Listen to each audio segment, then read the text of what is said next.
não é. Eu tenho mais de 3 vezes aqui hoje.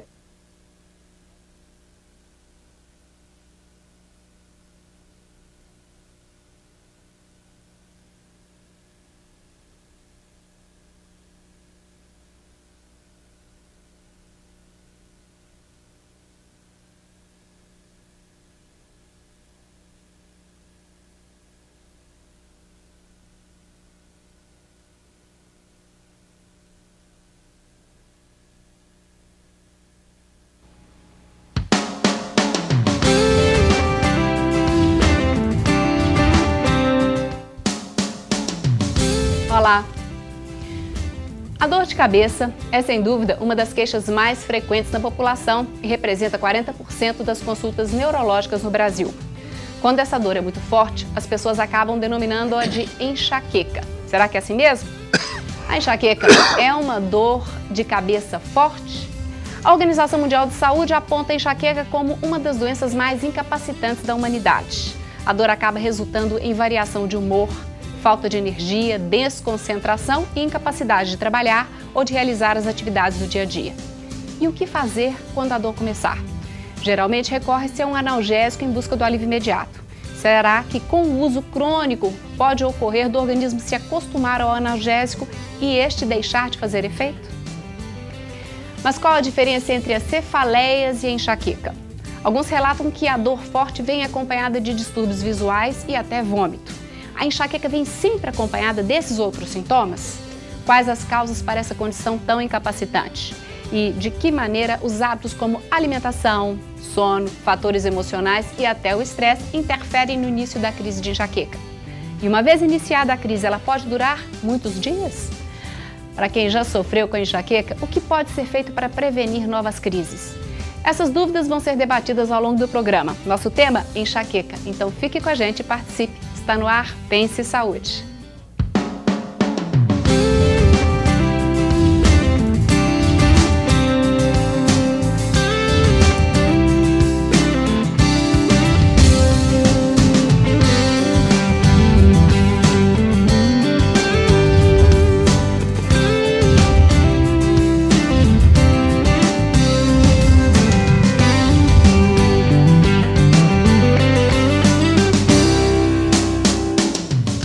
Para falar sobre a enxaqueca, participam conosco hoje os neurologistas Dr. Eric Grossi Morato, a doutora Rosa Maria Peixoto Guimarães e o Dr. Rodrigo Santiago Gomes. E claro, você tem alguma dúvida, quer fazer pergunta, comentário ou até depoimento sobre enxaqueca? Participe com a gente. Nosso telefone de contato é o 3209-0119. Se quiser, pode mandar e-mail para saude@tvhorizonte.com.br. E eu agradeço a presença de vocês no nosso programa, falei na abertura, para falar de uma queixa que acredito seja das mais frequentes no consultório de vocês. A doutora No consultório médico em geral. Em geral, né? Todos aqui concordam, assim, se não me engano, na Organização Mundial de Saúde falou que foi a segunda causa mais comum de procura do consultório. A primeira seria lombalgia também. Que também é uma dor. Das coisas que a gente vê frequentemente também no consultório. Mas a questão mais importante que eu estou aqui hoje é para a gente tentar diferenciar o que é uma dor de cabeça usual, benigna, uma enxaqueca ou uma dor de cabeça tensional, de uma dor de cabeça que seria maligna ou secundária, que seriam as dores de cabeça mais graves, por exemplo, a ruptura de um aneurisma ou um tumor cerebral. Certo. Então, é importante a gente saber diferenciar justamente esses dois tipos de dor. Aquela dor que não é usual e aquela dor que é uma dor mais benigna, que é a que a maioria das pessoas sentem. E às vezes nós que estamos do lado de cá, a gente fica preocupado com a intensidade da dor, entendeu? Normalmente associando a dor forte a um problema sério. Nós fazemos associação com a intensidade. E nem sempre é verdade. E é isso que nós vamos querer entender. Vocês completar esse dado, a prevalência da enxaqueca é muito alta. Você tem uma prevalência em mulheres de em torno de 14%, 15%. Em homens em torno de 7%, 6%, 5%, depende do local. Quer dizer, é difícil uma dor com tamanha prevalência assim, ser superada por outra, talvez somente só a dor lombar. E o problema da enxaqueca não é uma questão só ambulatorial, é uma questão hospitalar, o paciente internado, como feito uma outra cirurgia, outro procedimento qualquer, ele pode ter uma crise de enxaqueca pelo estresse que ele passou, pode acontecer de ter uma enxaqueca também em nível, muito comumente no pronto-socorro, quer dizer, em qualquer esfera de atendimento, seja nas unidades de emergência, seja no paciente internado, seja em nível ambulatorial, você tem atendimento para pacientes portadores de enxaqueca. Então vamos tentar diferenciar primeiro a enxaqueca das outras cefaleias ou das outras dores de cabeça, doutora Rosa Maria. Qual? Bom, primeiro eu acho interessante comentar que existem mais de 150 tipos de dores de cabeça.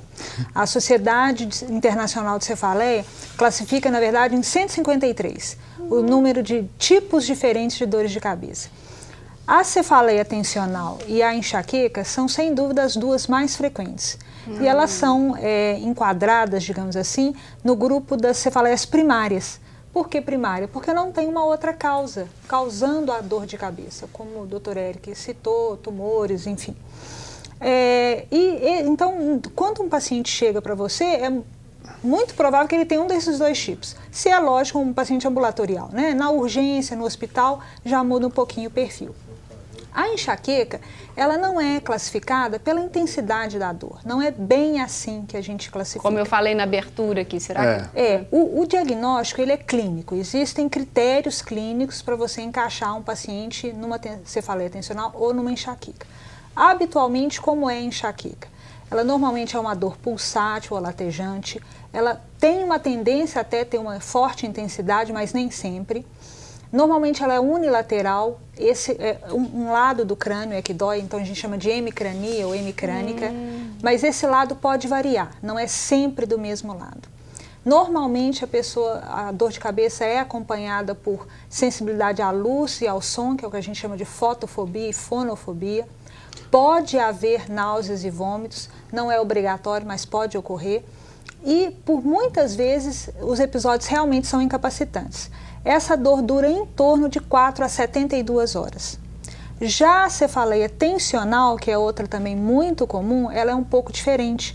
Normalmente a dor é na cabeça toda. O tipo da dor, a característica da dor é mais um peso, uma sensação de incômodo às vezes. Pode também o paciente descrever uma sensação de aperto em aba de chapéu, porque ela dói assim como se estivesse apertando. Ela tem uma tendência a durar mais dias, ela pode durar até 7 dias. É mais vespertino, né? Depois do trabalho, tudo associado ao estresse, cansaço, a questão emocional. Agora, da enxaqueca, que a gente nota muito frequentemente, uma coisa bem específica, é que piora quando você faz algum exercício. Então, isso aí é o fator que para o diagnóstico, porque muitas pessoas vão ter cefaleias, ou seja, dor de cabeça, quer dizer cefaleia em mediquês, mas a dor de cabeça, ela varia de intensidade dependendo do dia e da crise. Então, muitas vezes a pessoa pode ter uma enxaqueca que não tem tanta intensidade e só tem alguns fatores da enxaqueca, que não preenchem todos esses fatores. Todos os critérios. Então, o mais importante para a gente dizer para vocês é que o diagnóstico é clínico. Não existe nenhum exame que você possa fazer que vai estar escrito ali: você é portador de enxaqueca. Isso não existe. Os exames, a gente usa para excluir aquelas causas que eu falei no começo. Os exames complementares, eles são usados para excluir outros diagnósticos, ou seja, para o diagnóstico diferencial. Entendi. E não para o diagnóstico da enxaqueca. Na definição da enxaqueca é importante também nós enumerarmos, quer dizer, como foi bem citado aqui, você tem 4 comemorativos importantes, manifestações, quer dizer, a dor geralmente unilateral, moderada a forte intensidade, que piora com o esforço físico e tem a característica de ser pulsátil. Você tem que ter 2 desses 4 critérios, pelo menos.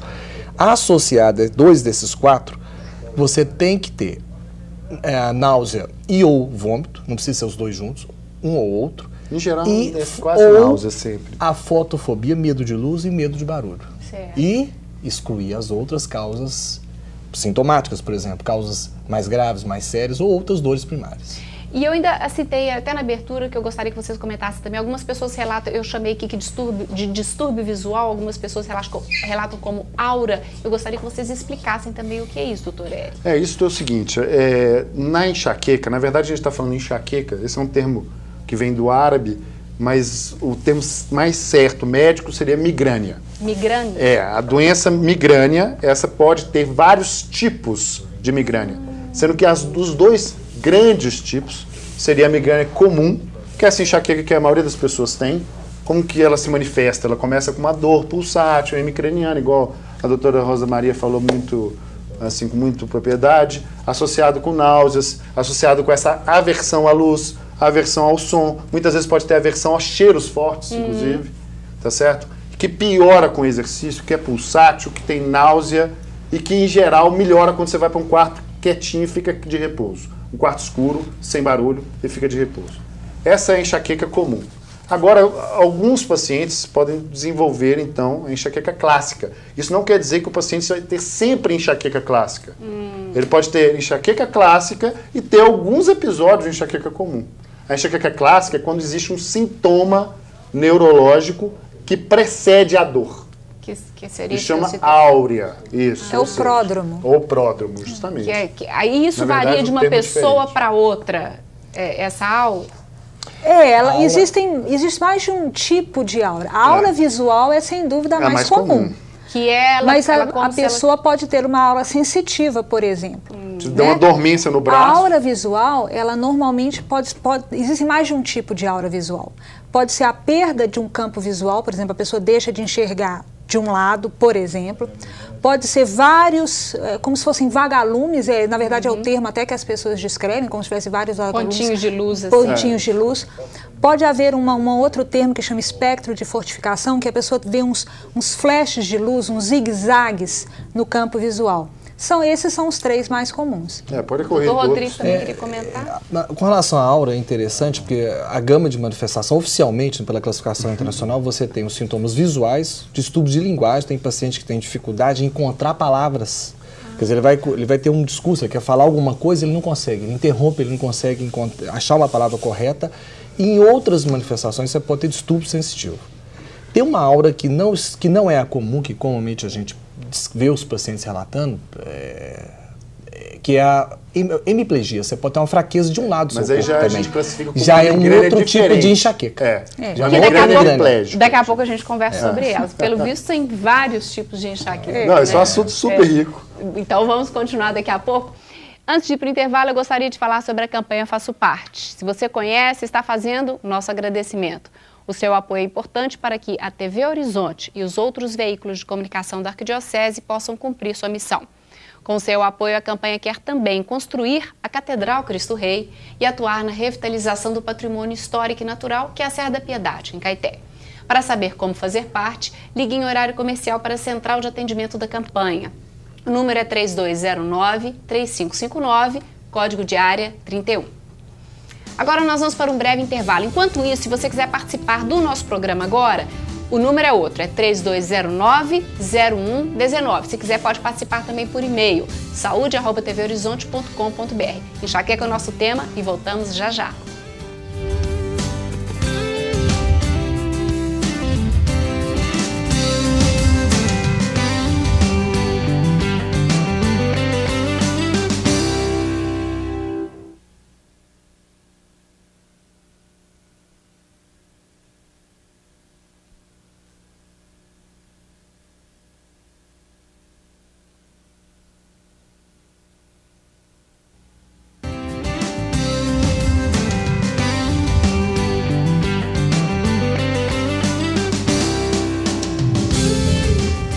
Enxaqueca. Esse é o tema do programa PS Saúde de hoje. E você já sabe, para participar, basta ligar para 3209-0119 ou enviar e-mail para saude@tvhorizonte.com.br. Algumas perguntas já chegaram, daqui a pouco a gente começa a colocar no ar. Só que no bloco anterior a gente falou sobre... A doutora Rosa Maria explicou que existem vários tipos de dor de cabeça, de cefaleias. E agora eu estou vendo que de enxaqueca também existem vários tipos de enxaqueca. Só que antes da gente falar sobre elas, vamos conhecer a história de uma pessoa que as dores de cabeça sempre foram constantes na vida da técnica de enfermagem Raquel de Albuquerque Palhares. Tentou vários tratamentos e, enfim, ela encontrou um que resolveu o problema. Hoje, ela nem se lembra mais quando teve a última crise. Vamos acompanhar a história dela na reportagem de Léo Mendes. Ainda na infância, as fortes dores de cabeça já atrapalhavam a rotina da técnica em enfermagem Raquel Palhares. Tinha dia que tinha festa, eu queria brincar e não podia, porque a dor era muito forte, só ficava deitada e tomando remédio, analgésico, só isso. Na juventude, as dores se tornaram mais intensas e frequentes, interferindo na vida profissional e pessoal. São poucas as pessoas que compreendem, né? Meu marido ficava meio assim, todo dia que vai sair tem isso, né? Todo dia que tem um compromisso tem isso. E ele não aceitava muito, não. Mas no trabalho também as pessoas não entendem. E é difícil você conseguir um médico que vai ficar te dando atestado toda vez, né? Em 2004, aos 23 anos, Raquel procurou ajuda médica. Em 2004, estava muito forte. Eu tinha 3 vezes na semana e tinha dia que tinha crise que demorava 3 dias para passar. E eu não fazia nada, era só na cama deitada. E aí eu procurei um médico. Foi o primeiro que eu procurei, um neurologista. E me deu um remédio, uma neurologista, me deu um remédio para a dor, que não fez efeito. Não fazia. Eu tomava a cartela inteira e não fazia efeito. Fiquei até 2009 do mesmo jeito. E aí eu achei essa doutora, a doutora Simone, que me passou uma ressonância para ver se tinha alguma coisa, realmente não tinha nada, e ela falou, realmente é enxaqueca. E aí começou a tratar a enxaqueca. A enxaqueca, que antes era quase diária, hoje só aparece em caso de estresse ou quando há alteração na dieta. Quando eu encontrei a doutora Simone, ela pediu para eu fazer uma espécie de diário para ver como que a dor vinha. Só que aí eu percebi que era alimentação, muita gordura, chocolate me dava. Se eu dormisse pouco, se eu dormisse muito, se eu ficasse muito tempo sem comer e se eu misturasse muitas comidas. Então, muita coisa desencadeava a dor, entendeu? Então, talvez por isso eu tivesse tantas crises na semana. E aí eu mudei. É muito difícil eu ter enxaqueca, eu nem lembro a última que eu tive. Bom, gostaria que vocês comentassem, mas eu achei interessante porque ela falou exatamente que pediram para ela um exame para descartar, como vocês comentaram aqui no bloco anterior. Isso é né? essencial. O caso que foi mostrado é fantástico. Ele ilustra assim, uma série de coisas que é muito importante para o público. Primeiro, ela cita... Primeiro, mulher. Enxaqueca é 10 vezes mais comum na mulher do que em homem. Aí eu vou até perguntar por quê. Existe a questão hormonal? Tem tudo a ver. Sim. Inclusive, a enxaqueca mesmo, ela tem uma tendência a desaparecer na menopausa. E uma coisa comum é chegar no paciente, doutor, eu tenho dor de cabeça, eu fico enjoado e tudo. Eu falo, mas você toma algum remédio? Não tomo remédio nenhum, não tenho nada, não tem problema nenhum. Aí no final do exame, quando você vai vendo, eu tomo anticoncepcional. Anticoncepcional é medicação. E tem alguns efeitos colaterais e pode realmente piorar a intensidade e a frequência das crises de enxaqueca. Outra época em que isso pode acontecer também é a mulher fazendo terapia de reposição hormonal. Isso é essencial. Às vezes ela tem uma história de enxaqueca, já está sem dor de cabeça há muitos anos, começa a fazer a terapia, volta com a enxaqueca. Então daí vem realmente a questão hormonal. E apesar de ser mais comum em mulheres jovens, de faixa de 20 a 40 anos de idade, a enxaqueca ela pode acontecer também em crianças também. E em crianças você vê uma prevalência da doença semelhante em meninos e meninas. E a apresentação pode ser meio estranha. Você lembra um caso que a gente teve, Rodrigo? Que foi um paciente com dor abdominal, uma dor intensa abdominal, e depois descobriu-se que era um tipo a criança tem uma manifestação diferente. Mas a gente não vai complicar tanto. Na criança é diferente. Ela pode ter uma manifestação, às vezes, com pouca dor e com manifestações não de cabeça, mas dor de outras coisas. Tonteira, vertigem. Tonteira é bem comum. Mas a gente voltando então, que a gente viu, os outros mais comentários. Então, mulher jovem, já tinha história de enxaqueca na infância, não melhorava com tratamento convencional, analgésico não era o tratamento para ela, né? O diário da dor de cabeça, isso é muito interessante, porque você consegue, às vezes o paciente chega, você começa a fazer perguntas muito específicas, ele fica em dúvida, ele não consegue te responder adequadamente. Você fala assim, vou te dar um diário, explica como preencher, é coisa simples, ele volta dali a 2 semanas.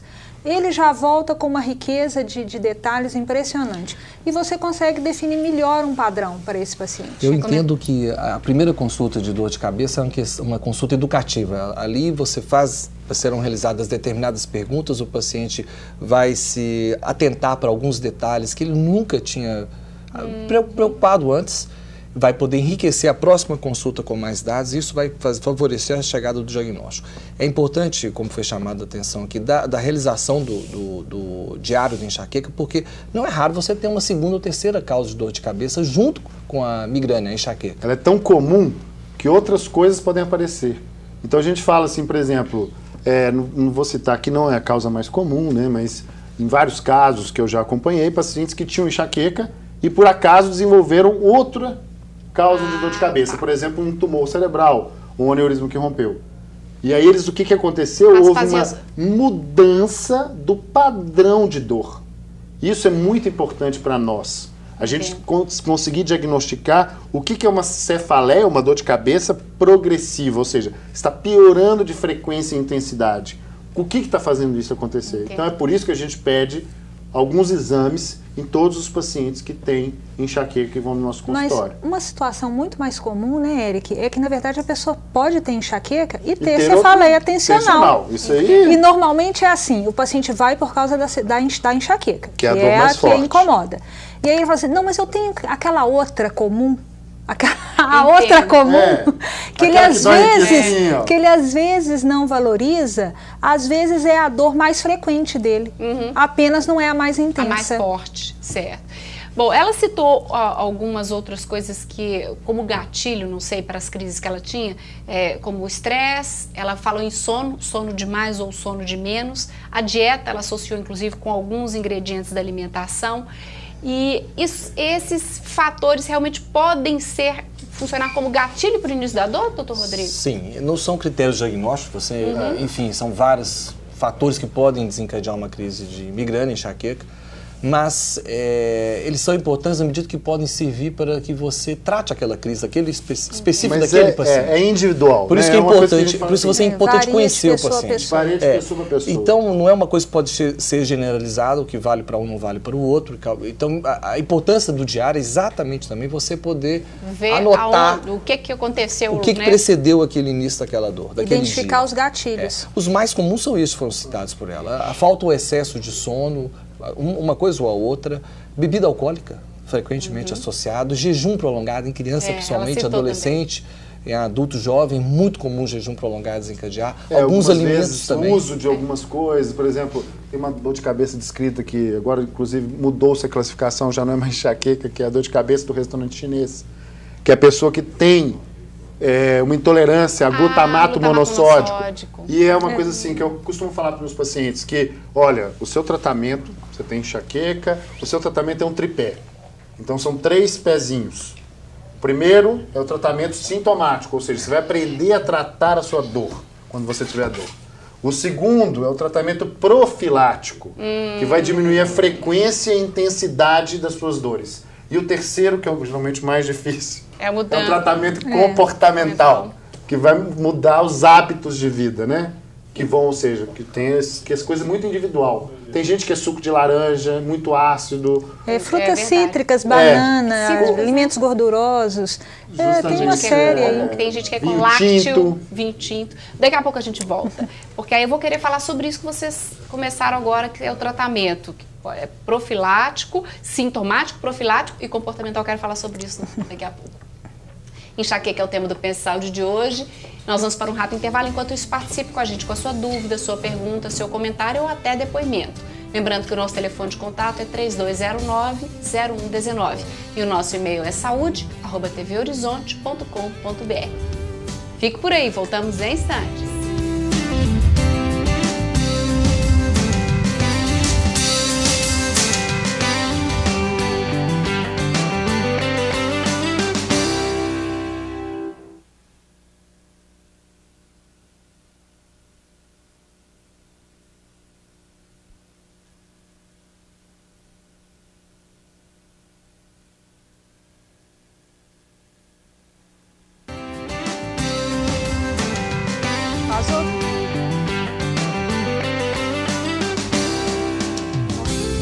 Só de diagnóstico também acho. Estamos de volta com o programa Pense em Saúde. O tema de hoje, enxaqueca. E você já sabe, para participar é só ligar ou mandar e-mail.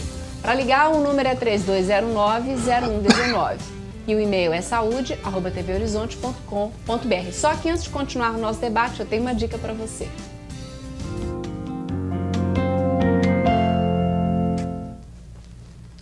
O Ministério da Saúde está preocupado. Com menos de uma semana para o fim da campanha de vacinação contra a poliomielite, pouco mais da metade das crianças mineiras foram vacinadas. A campanha nacional de vacinação contra a poliomielite é voltada para crianças de 6 meses a 5 anos de idade. O último caso registrado da doença no Brasil foi há 24 anos e desde 1994 o país mantém o certificado emitido pela Organização Mundial de Saúde de erradicação da poliomielite. Mesmo assim, e por isso é fundamental manter as crianças imunizadas para evitar a reintrodução do vírus no Brasil, pois alguns países da África ainda registram casos da doença. A vacinação está sendo feita em todos os postos de saúde de Minas Gerais e é importante que os pais não se esqueçam de levar o cartão de vacinação da criança. Participe e pense em saúde sempre.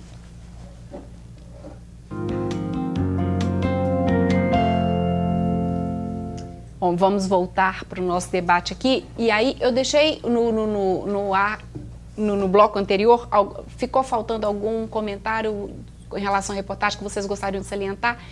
Eu queria perguntar, porque a gente finalizou sobre gatilho, e antes de entrar em tratamento, eu queria só voltar em mais um, que é a atividade física que você comentou, doutor Eric, lá no primeiro bloco. Realmente, ele falou, o sintoma físico mais específico, se você se a gente puder separar todos os sintomas da enxaqueca, o sintoma mais específico que diz que você tem realmente enxaqueca é a piora da dor com o exercício. Mas não é só exercício físico total, não. Você tá com uma dor, aí você vai subir um vão de escada, você vai correr para pegar um ônibus, ou você vai ter relação com o seu marido, ir para academia. Isso, se você tiver com dor de cabeça e fizer isso e a dor piorar, muito provavelmente você tem migrânia ou enxaqueca. Mas por outro lado, o exercício físico... Ele pode ser gatilho?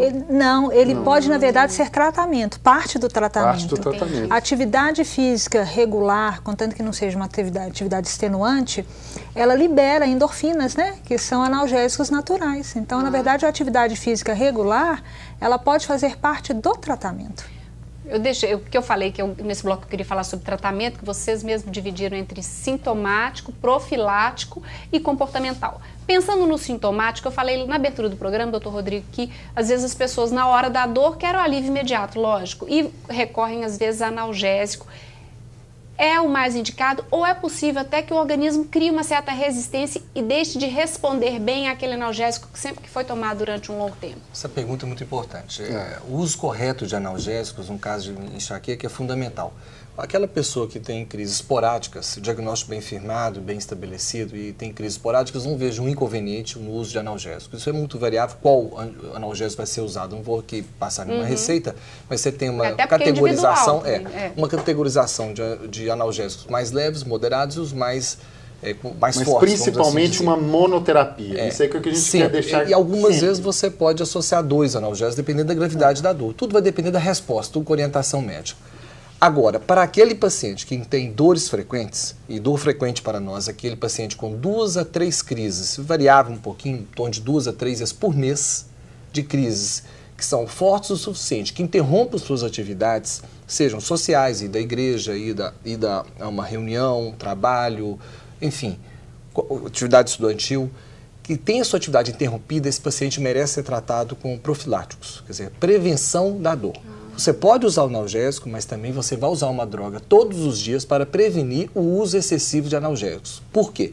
Sabe-se já bem documentado que o uso excessivo do analgésico na enxaqueca, aquele paciente que tem 3 crises por semana, 4 crises por semana, se ele começa a usar analgésico sistematicamente, a partir de 3 meses, e em linhas gerais, mais de 8 comprimidos de analgésico por mês, ele vai desenvolver uma dor de cabeça crônica diária. Crônica, que é uma transformação como se ele dependesse daquele começar uma dependência. É uma interação da droga analgésica com o cérebro humano, causando, enfim, várias mudanças que eu não vou entrar em detalhes aqui, modulando, tornando a dor, então, diária.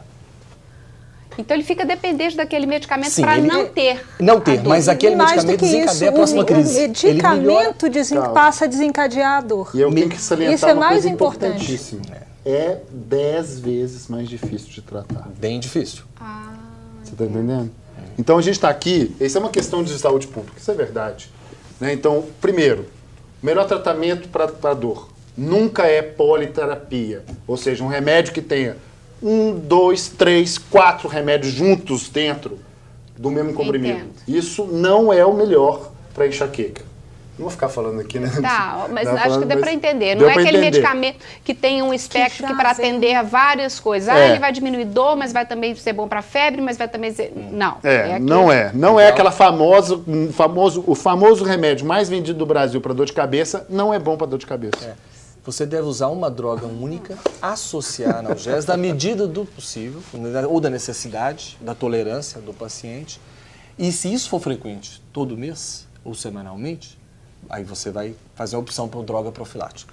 Isso que é o tratamento profilático. Não é o analgésico. Não é analgésico, é outro grupo. Droga profilática não é o analgésico. É um remédio que ele vai tomar São todos os outras classes dias. De medicamentos que a gente utiliza para tratar. E vai diminuir a frequência e a intensidade das crises, da dor. Entendo. Né? Então isso aí é muito importante a gente dizer por quê. Porque muitas vezes a pessoa fala assim, doutor, o senhor está passando um remédio que vai ser, como que o pessoal fala, né? Um remédio de uso crônico, ele fala assim, um remédio controlado, que eu tenho que tomar todo dia. E aí? Eu falei assim, é muito melhor do que você passar a ter aquela dor de cabeça, que é crônica diária, e isso é muito mais difícil de tratar. Entendo. Você está entendendo? Porque acontece isso, nós ainda temos esse hábito da automedicação muito forte, principalmente dor de cabeça, que é uma coisa que, é dor de cabeça, todo mundo tem, então vai na farmácia antes de procurar mesmo uma ajuda. Então, isso, como vocês estão dizendo, pode até atrapalhar um tratamento mais efetivo depois. Então, estamos falando aqui na parte sintomática, na parte profilática. E vocês citaram também a parte comportamental, que aí tem a ver até com esse diário que foi feito. E que na verdade, pelo menos bem a meu individual. ver, não sei se os colegas concordam, eu tenho a impressão que às vezes é o mais difícil.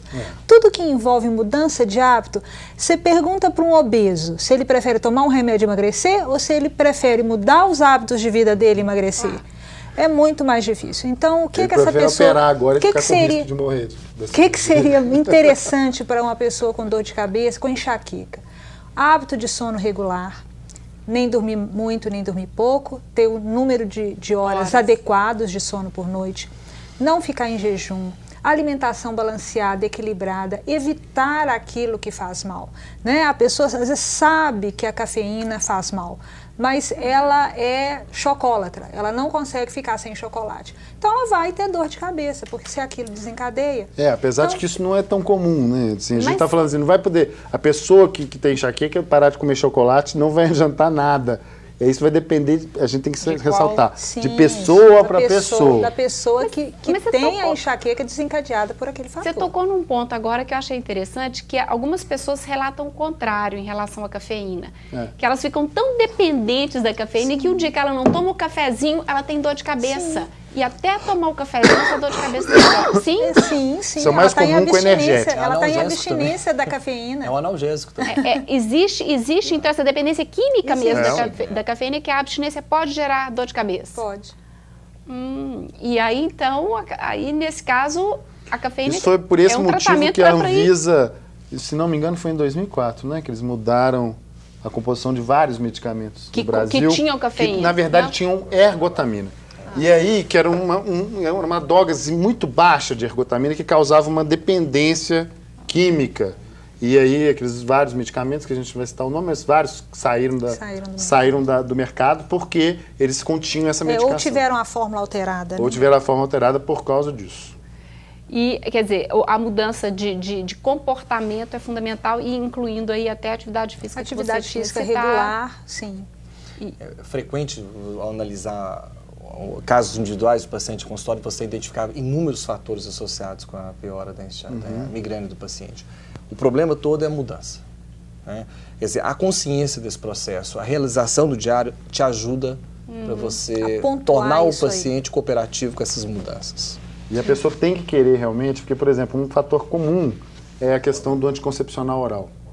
Então, muitas vezes, você tem que mudar a questão do anticoncepcional, ou mudar o anticoncepcional, ou mudar a apresentação do anticoncepcional, como a pessoa usa o anticoncepcional, para que faça com que diminua a incidência das crises de enxaqueca, entendeu? Nós vamos ter que interromper novamente. Daqui a pouco, então, nós vamos voltar para responder as perguntas que chegaram de casa. Se a sua não chegou, às vezes ainda dá tempo. É só ligar ou mandar e-mail. 3209-0119, mas faça agora mandando por e-mail. saúde@tvhorizonte.com.br. Nós vamos para o intervalo, mas é rapidinho. Fique por aí que voltamos em instantes.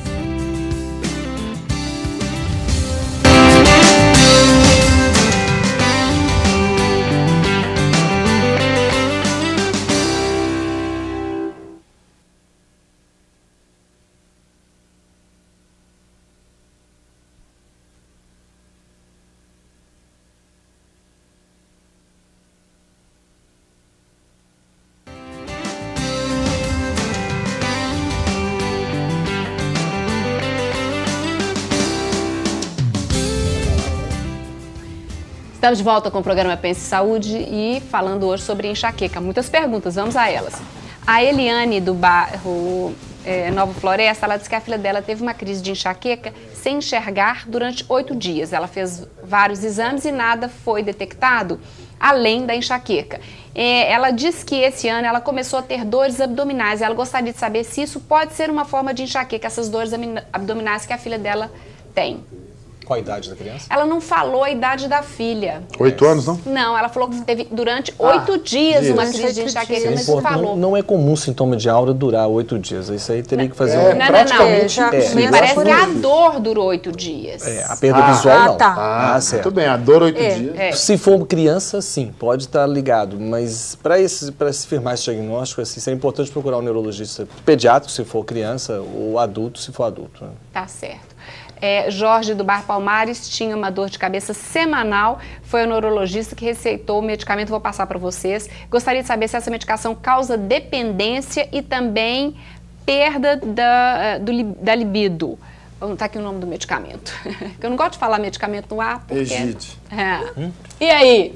Bom, pode falar. Tem nada a ver com dor de cabeça, mas... Não, é topiramato, topiramato, é um dos medicamentos usados na profilaxia de enxaqueca. Ele na verdade, ele é primariamente um anticonvulsivante. Aliás, justamente, ele foi usado como anticonvulsivante, mas agora praticamente... Todos os medicamentos que a gente usa como profiláticos da enxaqueca, a gente pega emprestado.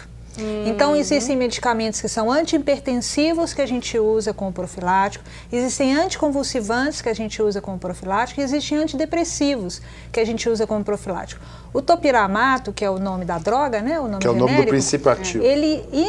Primariamente, ele é um anticonvulsivante, mas ele é usado, sim, como profilático de enxaqueca. Mas o medo dele, duas coisas, se causa dependência e perda de libido. Dependência não. E dependência não. A dose é baixa para a prevenção. A dose para a enxaqueca, ela é baixa, ela é bem menor do que a... Tá. E mas com o efeito relação ao libido, colateral mais importante desse medicamento é diminuição do apetite e formigamento nas mãos. Formigamento nas mãos e algumas pessoas perdem a atenção, né? Um pouquinho de lapso de atenção.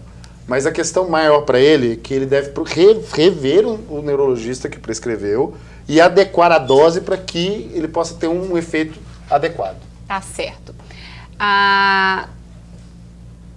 Eduardo, do Santa Teresa, tem dormência na região frontal da testa e quer saber se é recomendado fazer eletroencefalograma.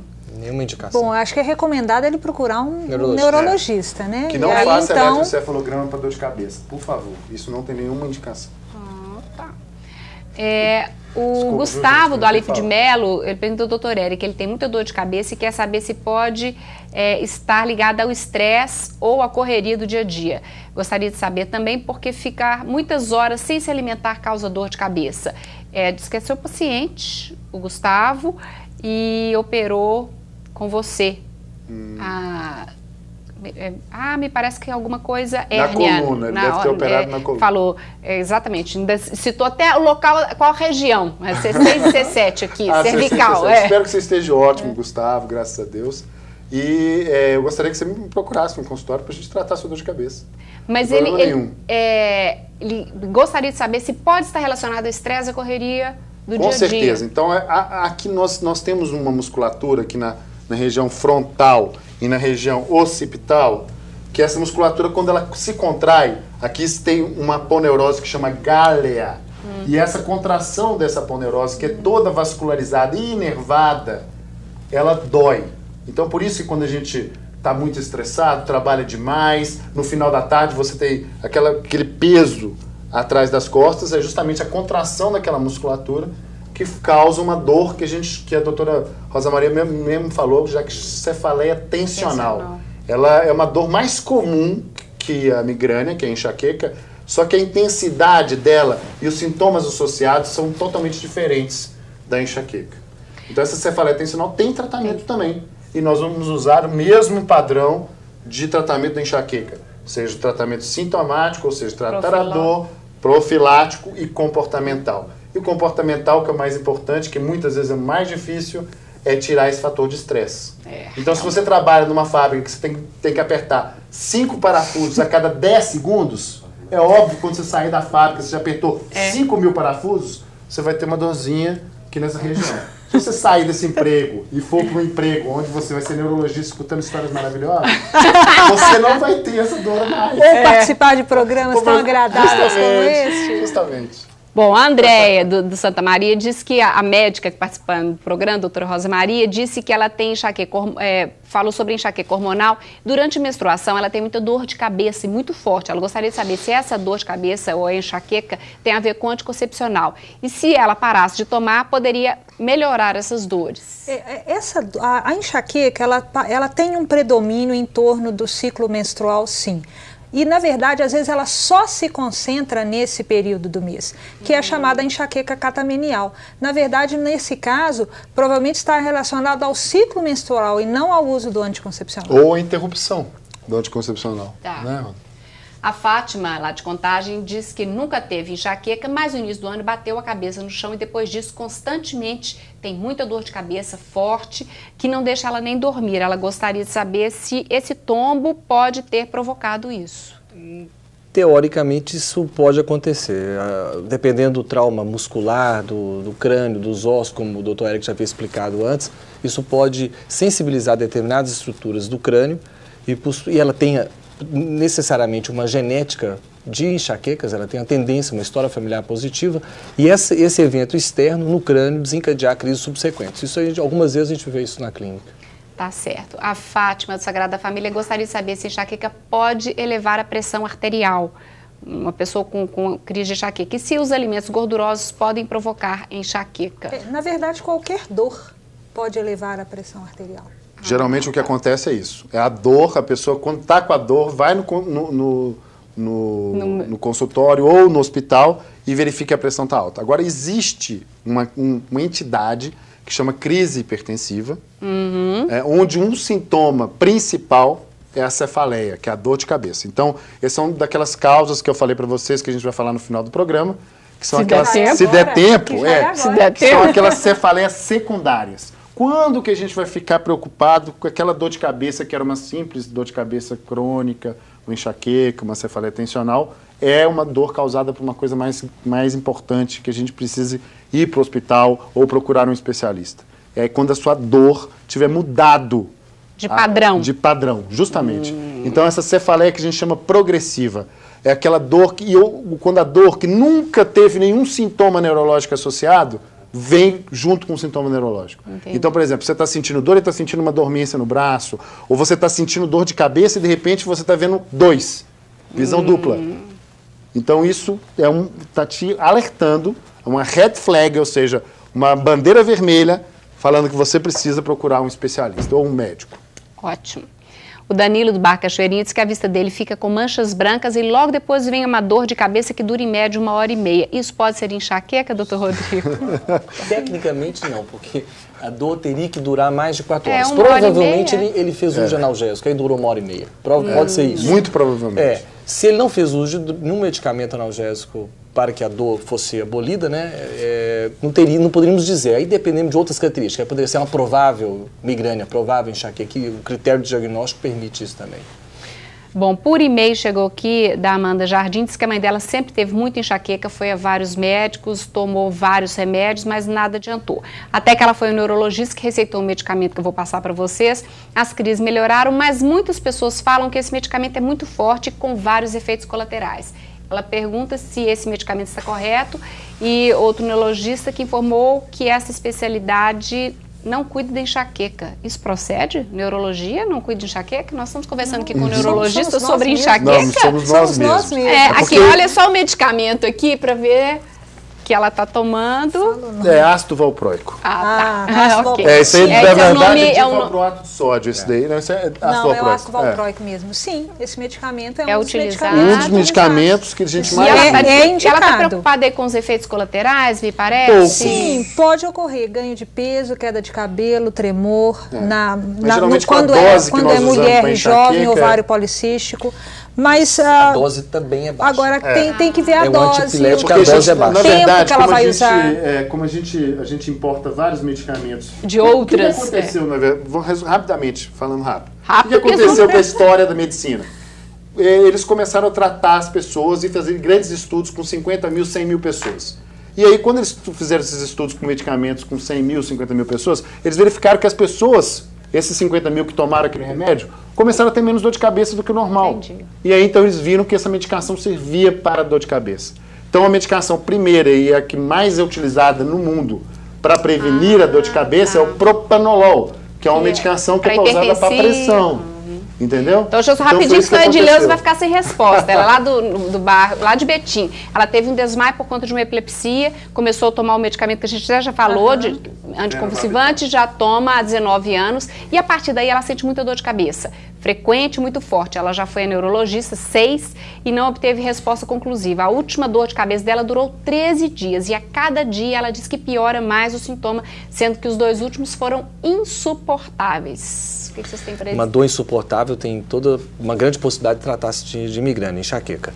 Eu acho que tem que avaliar para ver se ela não está caindo naquela situação cefaleia crônica diária, por abuso de analgésico, quer dizer, aí tem que fazer uma nova consulta, reavaliar outras possibilidades. E tem a ver com o fato dela tomar o fenobarbital? Eu acho que não, eu não vejo uma relação de causa e efeito. Apesar de existirem remédios que causam dor de cabeça. Mas não é não sendo analgésicos, tá? Deve ser o caso aí.